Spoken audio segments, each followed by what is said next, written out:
For Wall Street Media, this is Tyler. I'm here with Doug, and we'll help you make money in the stock market with information you can't find anywhere else.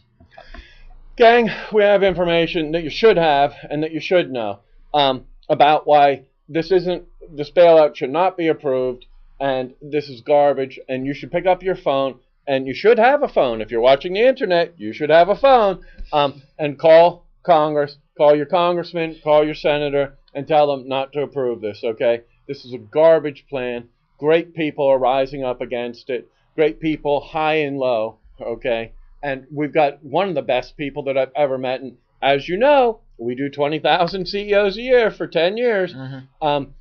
You work 20 hours a week, but German Mike and I have been here 80 or 100 for 10 years, and we know an awful lot of the people, okay? And John Allison is one of my favorites ever. He's the outgoing CEO of BB&T, which are a fabulous, solid bank, okay? BB&T, $136 billion banking company, 1,500 branches, ticker BBT. They posted second quarter net income of $428 million. Do you hear that? It's possible to be a bank, loan money, have an investment banking branch, which they have a very good one. I've met an awful lot of their bankers and their analysts, okay? And they made $428 million profit for the second quarter of this year, okay? Bailouts aren't needed, okay? Nancy Pelosi likes to see people raped and murdered, right? This time she's famous for this. You probably don't know this either. You tune in to find out these things from your Uncle Doug here. When she was mayor of San Francisco, she let out the clues and let a serial killer go so that she could do political grandstanding. They had the guy stopped, and he went on to go ahead and rape and murder a couple other women. Now she's trying to see if we can rape the taxpayer, you, so that she can bail out her buddies at Goldman Sachs, and so that Hank Paulson can bail out his buddies at Goldman Sachs.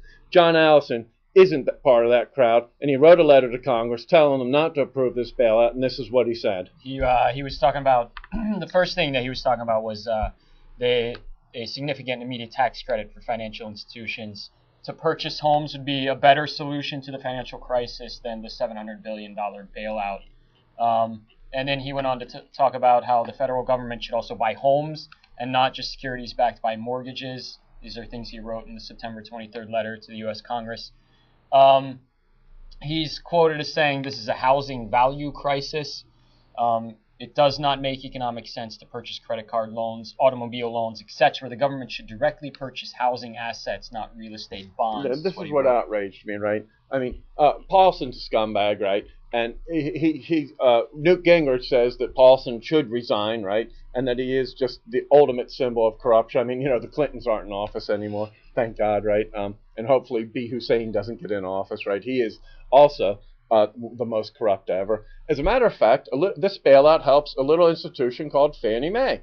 And the housing advisor for B. Hussein's campaign, right, was the head of Fannie Mae. And he ruined Fannie Mae under Bill Clinton's direction. So if you'd like to know who you're bailing out Bill Clinton, Nancy Pelosi, B. Hussein, and Frederick Raines. And you're giving Mr. Paulson $700 billion when the chief beneficiary of this bailout is going to be Goldman Sachs and Morgan Stanley. Mm-hmm. For those of you kids that don't know, Mr. Paulson's former chairman of Goldman Sachs. So it's his buddies that he's helping out. I like what Allison also said. He was questioning the government. Allison is class. He should be in charge of banks. He is a statesman. He is a top-shelf guy. He's nobody's crony or crook. And Newt Gingrich, right, who's become a statesman, right, says this is a terrible concept. This is a quote from today's Wall Street Journal, right? Says, having a former chairman of Goldman Sachs preside over dispersing hundreds of billions of dollars to Wall Street is a terrible concept and inevitably will lead to crony capitalism and the appearance of, if not the actual existence of, corruption, okay? You can't have the former chairman of Goldman handing the money that you worked for to the present Goldman. Mm-hmm. Can't do it. John Allison's not that caliber guy. He wrote to Congress. You need to write to Congress, and you need to call them. What else does he tell? He was really questioning the government as like how are they going to find the proper price for these distressed real estate assets? Because if you overpay, it'll harm the taxpayers, but if you underpay, it'll hurt the real estate markets. So What are you gonna do, guys? Where are you gonna find what's that This price? is it's not the answer. It's not the answer. They're taking 700 billion of your dollars and giving it to their pals. Okay, I mean it's outrageous. It's sickening, right? Bill Clinton started this, right, by pushing Fannie Mae into making loans to people with bad credit, no income, who are unqualified. The head of Fannie Mae did it. And then he ran through all that money, ruined the total economy doing that, right? Ruined the market doing that, right? Because prices went up like too much, right, for places, because nobody had to be qualified for anything, right? And John Allison is telling them that this is bullshit. And he also says the primary beneficiaries of the rescue are Goldman Sachs and Morgan Stanley. The U.S. Treasury is totally dominated by Wall Street investment bankers and cannot be relied on to objectively assess all the implications of government policy on all financial intermediaries.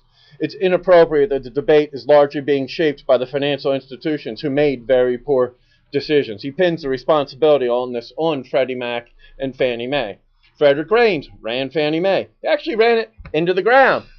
Bill Clinton told him, run it into the ground. Give 50% of the loans to people in poor zip codes who couldn't pay the loans. They didn't need, without regard for their income, without regard for their credit, right? And then he went on after that to go work for Barack Obama's campaign. He was the housing advisor. Now he's resigned since, much like the Reverend Wright, who said the U.S. government created AIDS to hurt the blacks in America, right? He was also Obama's chief advisor. So when you're out there thinking about this today, kids, pick up your phone, call and tell them, no bailout for all of these criminal, crooked people to give to their friends. They're taking your money and they're doing it. And you've got John Allison saying it. You've got Newt Gingrich saying it, right? Two wonderfully brilliant statesmen for our country. Beautiful.